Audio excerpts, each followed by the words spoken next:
ब्रह्मचर्याश्रम संचलित श्रीमान P D Surana कला वाणिज्य विज्ञान कनिष्ठ महाविद्यालय चांदवड, विषय अर्थशास्त्र। नमस्कार विद्यार्थी मित्रांनो, मागच्या व्हिडिओमध्ये आपण सूक्ष्म अर्थशास्त्राच्या संकल्पना बघितल्या।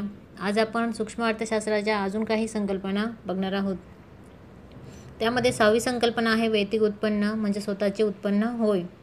प्रत्येक व्यक्तीला त्याच्या सर्व स्रोतांकडून किंवा मार्गांकडून जे उत्पन्न किंवा मोबदले मिळतात ते त्याचे स्वतःचे वैयक्तिक उत्पन्न असते आणि हे वैयक्तिक उत्पन्न तो आपल्या गरजा पूर्ण करण्यासाठी वापरत असतो। त्यानंतर पुढची संकल्पना आहे वैयक्तिक वैयक्तिक उत्पन्न म्हणजे स्वतःचं खर्च करण्याजोगं उत्पन्न होय। यामध्ये बघा की वैयक्तिक उत्पन्नातील असा भाग जो प्रत्यक्ष कर म्हणजे उत्पन्न कर, वैयक्तिक संपत्ती कर इत्यादी भरल्यानंतर उरतो त्याला वैयक्तिक वैयक्तिक उत्पन्न असे म्हणतात। म्हणजे बघा की एखाद्या व्यक्तीचं उत्पन्न जास्त असतं आणि त्यामुळे त्या जास्तीच्या उत्पन्नावर त्याला टॅक्स किंवा कर हा भरावा लागतो। म्हणजे उत्पन्नाचा काही अंशी भाग हा टॅक्सच्या स्वरूपामध्ये सरकारला द्यावा लागतो किंवा जमा करावा लागतो आणि त्यानंतर उत्पन्नातील जी रक्कम शिल्लक राहते किंवा उरते ती त्याची वैयक्तिक वैयक्तिक उत्पन्न किंवा रक्कम असते आणि ती त्याच्या वैयक्तिक गरजा पूर्ण करण्यासाठी तो वापरू शकतो। त्यानंतर बघा की पुस्तकामध्ये पुढे तुम्हाला एक कोष्टक दिलेलं आहे, तुम्हाला माहीत हवे त्यामध्ये उत्पन्नाचे विविध प्रकार दिलेले आहेत। तर तो भाग अभ्यासक्रमातून वगळलेला आहे, त्यावर कोणत्याही प्रकारचे प्रश्न हे विचारले जाणार नाही, हे लक्षात ठेवा। त्यानंतर पुढची संकल्पना आहे आर्थिक क्रिया। आता बघा आर्थिक क्रियांचे वर्गीकरण 4 प्रकारांमध्ये केलं जातं। त्यामध्ये पहिला प्रकार आहे उत्पादन, दुसरा आहे वितरण, तिसरा प्रकार आहे विनिमय व चौथा प्रकार उपभोग। त्यातील पहिला प्रकार आपण बघणार आहोत। पहिला प्रकार आहे उत्पादन। आता उत्पादन म्हणजे काय, तर उपयोगितांची निर्मिती म्हणजे उत्पादन होय।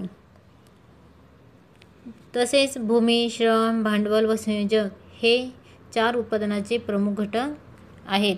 म्हणजे कोणत्याही वस्तूंचं उत्पादन करायचं असेल तर त्यासाठी भूमी, श्रम, भांडवल व संयोजक हे 4 घटक अतिशय महत्त्वाचे असतात।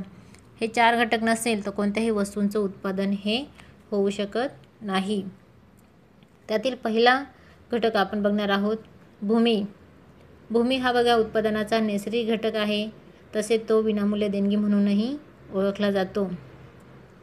त्यानंतर पुढे आपल्याला भूमीची व्याख्या दिलेली आहे की भूमी म्हणजे भूपृष्ठालगत, भूपृष्ठाच्या वर व भूपृष्ठाखाली उपलब्ध असलेल्या नैसर्गिक साधनसंपत्तीस अर्थशास्त्रामध्ये भूमी असे म्हणतात। उदाहरणार्थ खनिजे ही भूपृष्ठाखाली मिळतात। म्हणजेच बघा की कोळसा असेल, सोने, चांदी व लोखंड हे आपल्याला जमिनीखाली मिळतात, याला खनिजे असे म्हणतात। त्यानंतर मृदा व पाणी हे आपल्याला भूपृष्ठालगत मिळते, तर हवा व सूर्यप्रकाश हा भूपृष्ठावर मिळतो। म्हणजेच बघा अर्थशास्त्रामध्ये भूमी ही एक व्यापक संकल्पना म्हणून ओळखली जाते आणि उत्पादन कार्यामध्ये भूमी सहभागी झाल्याबद्दल तिला मोबदला म्हणून खंड हा मिळत असतो। या भूमीची काही वैशिष्ट्ये देखील आहे, तर भूमी ही निसर्गाचा विनामूल्य घटक म्हणून ओळखली जाते, तर मानवी प्रयत्नातून या घटकाची निर्मिती होत नाही आणि त्यामुळे ती निसर्गाची देणगी म्हणूनही ओळखली जाते। त्यानंतर भूमी हा उत्पादनाचा उदासीन किंवा निष्क्रिय घटक म्हणूनही ओळखला जातो। म्हणजेच भूमी हा स्वतःहून उत्पादन प्रक्रियेमध्ये सहभागी होत नाही, तर श्रम असेल, भांडवल असेल किंवा इतर जे घटक आहेत तर त्यांच्या सहाय्याने आपल्याला भूमीवर उत्पादन हे करावे लागते। स्वतःहून भूमी हा उत्पादन प्रक्रियेमध्ये सहभागी होत नाही। तसंच भूमी या घटकाला भौगोलिक गतिक्षमताही नसते, म्हणजे भूमी ही एका ठिकाणाहून दुसऱ्या ठिकाणी स्वतःहून जाऊ शकत नाही, परंतु भूमी या घटकाला व्यावसायिक गतिक्षमताही असते। म्हणजेच एका कारणासाठी वापरलेली जमीन ही दुसऱ्या कारणासाठी आपल्याला वापरता येते। म्हणजेच बघा की एखाद्या वर्षी आपण शेतीसाठी वापरलेली जमीन दुसऱ्या वर्षी आपण त्यावर घर बांधू शकतो। त्यानंतर की अजून एक भूमीचं वैशिष्ट्य आहे की शाश्वत व अविनाशी घटक म्हणूनही भूमी ओळखला जातो। भूमी हा घटक अविनाशी आहे, तो कधीही पूर्णपणे नष्ट होऊ शकत नाही। म्हणजेच बघा की जमिनीचा कस हा कमी होऊ शकतो, पण पूर्णपणे तो संपुष्टात येऊ शकत नाही. त्यानंतर बघा की पुढचा घटक आहे श्रम. आता बघा उत्पादन प्रक्रियेतील श्रम हा एक मानवी घटक म्हणून ओळखला जातो. मग श्रमाची व्याख्या करताना की आर्थिक मोबदला मिळवण्याच्या हेतूने मानवाने केलेले कोणतेही शारीरिक किंवा बौद्धिक काम म्हणजे श्रम होय. आता श्रम हा घटक उत्पादन प्रक्रियेमध्ये सहभागी झाल्याबद्दल त्याला वेतन किंवा मजुरीच्या स्वरूपामध्ये मोबदला हा दिला जातो. उदाहरणार्थ बघा सुतार असेल, लेखनिक असेल, अभियंता असेल इत्यादींची कामे यामध्ये समाविष्ट होतात. तर श्रमाचेही काही वैशिष्ट्य सांगितलेले आहे. तर श्रम हा उत्पादनाचा सक्रिय घटक म्हणून ओळखला जातो, कारण श्रम हा मानवी घटक असल्यामुळे श्रमिकाला स्वतःचे विचार असतात, भावना असतात, आवडीनिवडी असतात आणि त्यामुळे श्रमाचा किंवा श्रमिकांचा आपण यंत्रासारखा वापर करू शकत नाही. त्यानंतर श्रम हा अंगभूत घटक म्हणूनही ओळखला जातो. म्हणजे श्रम हे श्रमिकापासून वेगळे करता येत नाही, कारण ते त्याच्या स्वतःच्या अंगभूत असतात. त्यानंतर श्रमिक हा स्वतःचे श्रम विकतो, स्वतःला विकत नाही. आता बघा की श्रमिक हा स्वतःचे श्रम विकत असतो, स्वतःला विकत नाही. त्यानंतर अजून एक महत्त्वाचं वैशिष्ट्य आहे की श्रम हे नाशवंत असतात. आता बघा श्रम हे नाशवंत घटक म्हणून ओळखले जातात की एखाद्या दिवशी एखाद्या श्रमिकाने काम केले नाही तर त्याचे त्या दिवसाचे श्रम हे साठवून ठेवता येत नाही किंवा दुसऱ्या दिवशी ते वापरता येत नाही. एखाद्या दिवशी एखाद्या श्रमिकाने काम केले नाही तर त्या दिवसाचे त्याचे श्रम हे नेहमी वाया जात असतात. त्यानंतर पुढचा घटक आहे भांडवल. आता बघा की भांडवल हा उत्पादनाचा तिसरा महत्त्वाचा घटक म्हणून ओळखला जातो आणि व्यवसायामध्ये गुंतवलेला पैसा म्हणजेच भांडवल होय. आता बघा की वस्तूंचं पुढील उत्पादन वाढीसाठी भांडवलाची निर्मिती केली जाते आणि भांडवल हा नेहमी उत्पादनाचा मानवनिर्मित घटक म्हणूनही ओळखला जातो. तसेच उत्पादन प्रक्रियेमध्ये भांडवल सहभागी होत असल्यामुळे त्याला व्याजाच्या स्वरूपामध्ये मोबदला हा मिळत असतो. उदाहरणार्थ बघा की यंत्रसामग्री असेल, तंत्रज्ञान असेल, कारखान्याची इमारत असेल इत्यादींचा यामध्ये समावेश होत असतो. त्यानंतर भांडवलाचे सुद्धा काही वैशिष्ट्य आहेत की भांडवल हा मानवनिर्मित घटक म्हणून ओळखला जातो.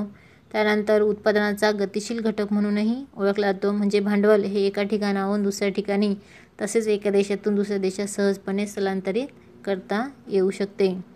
त्यानंतर की उत्पादनाचा उदासीन घटक म्हणूनही भांडवल ओळखलं जातं. म्हणजेच बघा की मानवी श्रम व इतर घटकांच्या मदतीने भांडवली वस्तू किंवा अन्य वस्तूंचं उत्पादन केलं जाऊ शकतं. भांडवल हे स्वतःहून उत्पादन करू शकत नाही. त्यानंतर की टिकाऊपणा. आता बघा की भांडवली वस्तू ज्या असतात म्हणजे यंत्रसामग्री या टिकाऊ स्वरूपाच्या असतात, म्हणजे त्या दीर्घकाळ टिकणाऱ्या असतात. त्यानंतर पुढचा महत्त्वाचा घटक आहे संयोजक. आता बघा की उत्पादनाचा प्रमुख व्यवस्थापक व कप्तान म्हणजे संयोजक होय. जर संयोजक नसेल तर बाकीचे घटक असूनही काहीही उपयोग होत नाही. म्हणजेच भूमी असेल, श्रम असेल किंवा भांडवल असेल या सर्व घटकांना एकत्र आणण्याचं काम संयोजक हा करत असतो. म्हणजेच उत्पादन प्रक्रियेमध्ये संयोजक हा महत्त्वपूर्ण भूमिका बजावत असतो आणि उत्पादनाच्या प्रक्रियेमध्ये संयोजन कौशल्याबद्दल त्याला नफ्याच्या स्वरूपामध्ये मोबदला हा मिळत असतो. त्यानंतर बघा की आर्थिक क्रियांमधला दुसरा महत्त्वाचा घटक आहे वितरण. पहिला घटक आपण बघितलं उत्पादन, त्यानंतर दुसरा घटक आहे वितरण. आता बघा वस्तूंचं जे उत्पादन केलं जातं तर ते उत्पादन समाजाच्या विविध भागांमध्ये वितरण केलं जातं किंवा वितरित केलं जातं. तसंच बघा की उत्पादनाचे जे घटक आपण बघितले तर त्या घटकांना मोबदल्याच्या स्वरूपामध्ये खंड, वेतन, व्याज व नफा हे मिळत असतो आणि या स्वरूपात वितरण व्यवस्थेद्वारे ते वितरित केले जातात. त्यानंतर पुढचं आहे विनिमय. आता विनिमय म्हणजे काय? तर विनिमय म्हणजे देवाणघेवाण होय. आता व्याख्या करताना बघा की विनिमय म्हणजे आर्थिक वस्तू व सेवांची देवाणघेवाण किंवा खरेदी विक्री होय.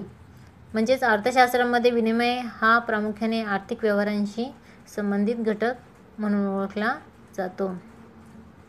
त्यानंतर पुढचा घटक आहे उपभोग. आता बघा मानवी गरजा पूर्ण करण्यासाठी वस्तू व सेवांचा उपयोग करणे होय. प्रत्येक व्यक्ती कोणत्या कोणत्या वस्तूंचा उपभोग ही घेत असते. तर हे 4 घटक अतिशय महत्त्वाचे आहेत. आर्थिक क्रियांचे हे 4 प्रकार महत्त्वाचे प्रकार म्हणून ओळखले जातात. बघा पुढे आपल्याला एक चित्र दिलेलं आहे की हे 4 प्रकार कसे महत्त्वाचे आहे. पहिलं उत्पादन, दुसरं वितरण, तिसरं विनिमय आणि चौथा उपभोग. आता यामध्ये बघा की चित्रामध्ये आपल्याला एक मुलगी दिसत आहे. तिच्या हातामध्ये आपल्याला एक बिस्किटचा पुडा दिसत आहे. परंतु मुलीच्या हातामध्ये जो बिस्किटचा पुडा आहे तर ती एक वस्तू आहे किंवा उत्पादन आहे की ज्याला अनेक आर्थिक क्रियांमधून यावं लागतं किंवा आर्थिक क्रियांना सामोरं जावं लागतं. त्यामधील पहिली क्रिया आहे उत्पादन. आता बघा की उत्पादन मग वस्तू कोणतीही असो तर ती वस्तू एखाद्या कारखान्यामध्ये किंवा उद्योगांमध्ये तयार होत असते. त्यानंतर ती वस्तू तयार करण्यासाठी भूमी, श्रम, भांडवल व संयोजक या उत्पादन घटकांची मोठ्या प्रमाणावर आवश्यकता असते. त्यानंतर पहिला घटक की वस्तूंचं उत्पादन. वस्तू उत्पादित झाल्यानंतर त्यांचं वितरण करणेही तितकंच महत्त्वाचं असतं. म्हणजे वाटप करणंही तितकंच महत्त्वाचं असतं. मग वाहतुकीच्या साधनांद्वारे उत्पादित जो माल आहे तो बघा बाजारपेठांमध्ये किंवा जे व्यापारी आहे त्यांच्याकडे पाठवला जातो. आणि त्यानंतर माल वितरण झाल्यानंतर पुढची प्रक्रिया आहे विनिमय. म्हणजेच बघा की वस्तूंची देवाणघेवाण होय. मग यामध्ये बघा की वस्तू देताना एक व्यक्ती पैसे घेत आहे. म्हणजे वस्तूच्या बदल्यामध्ये पैसे तो स्वीकारत आहे. म्हणजे वस्तूंची ही देवाणघेवाण किंवा खरेदी विक्रीची प्रक्रिया येथे केली जात आहे. आणि त्यानंतर वितरण आणि विनिमय ही प्रक्रिया झाल्यानंतर शेवटची प्रक्रिया आहे उपभोग. म्हणजेच शेवटी ग्राहक किंवा व्यक्ती ही त्या वस्तूंचा उपभोग किंवा उपयोग ही करत असतेच. यालाच आर्थिक क्रिया असे म्हटले जाते. त्यानंतर बघा की पुढे आपल्याला अर्थशास्त्राची दुसरी शाखा बघायची आहे. पहिली शाखा आपण बघितली सूक्ष्म अर्थशास्त्र आणि दुसरी शाखा आहे स्थूल अर्थशास्त्र. आता सूक्ष्म अर्थशास्त्राची व्याख्या आपण बघितली. सूक्ष्म म्हणजे अतिशय लहान, तसंच स्थूल म्हणजे मोठे किंवा एकूण होय. आता बघा की आपण बघितलं की सूक्ष्म अर्थशास्त्रामध्ये वैयक्तिक घटकांचा अभ्यास केला जातो किंवा लहान लहान घटकांचा अभ्यास केला जातो. तर त्या उलट स्थूल अर्थशास्त्रामध्ये एकूण किंवा मोठ्या घटकांचा अभ्यास केला जातो. म्हणजेच स्थूल अर्थशास्त्रामध्ये एकूण घटकांचा म्हणजेच एकूण रोजगार, राष्ट्रीय उत्पादन, एकूण गुंतवणूक, एकूण बचत, एकूण उपभोग, एकूण पुरवठा व एकूण मागणी तसेच सामान्य किंमत पातळी इत्यादी सर्व घटकांचा अभ्यास या स्थूल अर्थशास्त्रामध्ये केला जातो. त्यानंतर बघा की पुढे आपल्याला या स्थूल अर्थशास्त्राची व्याख्या दिलेली आहे. आणि केनेथ बोल्डिंग हे जे अर्थशास्त्रज्ञ आहेत त्यांनी सूक्ष्म अर्थशास्त्राची व्याख्या केलेली आहे. तर त्यांच्या मते बघा की स्थूल अर्थशास्त्र म्हणजे काय, तर स्थूल अर्थशास्त्राचा संबंध हा वैयक्तिक परिमाणांशी नसून एकूण परिमाणांशी येतो. वैयक्तिक उत्पन्नाशी नसून राष्ट्रीय उत्पन्नाशी येतो. तसेच वैयक्तिक किमतीशी नसून सर्वसाधारण किंमत पातळीशी येतो. तसेच वैयक्तिक उत्पादनाशी नसून राष्ट्रीय उत्पादनाशी येतो. अशी व्याख्या केनेथ बोल्डिंग यांनी केलेली आहे. ही व्याख्या महत्त्वाची आहे. त्यानंतर बघा की आपण पुढच्या व्हिडिओमध्ये सूक्ष्म अर्थशास्त्राच्या मूलभूत संकल्पना बघणार आहोत. जसं आपण सूक्ष्म अर्थशास्त्राच्या संकल्पना बघितल्या तसंच स्थूल अर्थशास्त्राच्या मूलभूत संकल्पना आपण पुढच्या व्हिडिओमध्ये बघणार आहोत. तोपर्यंत धन्यवाद.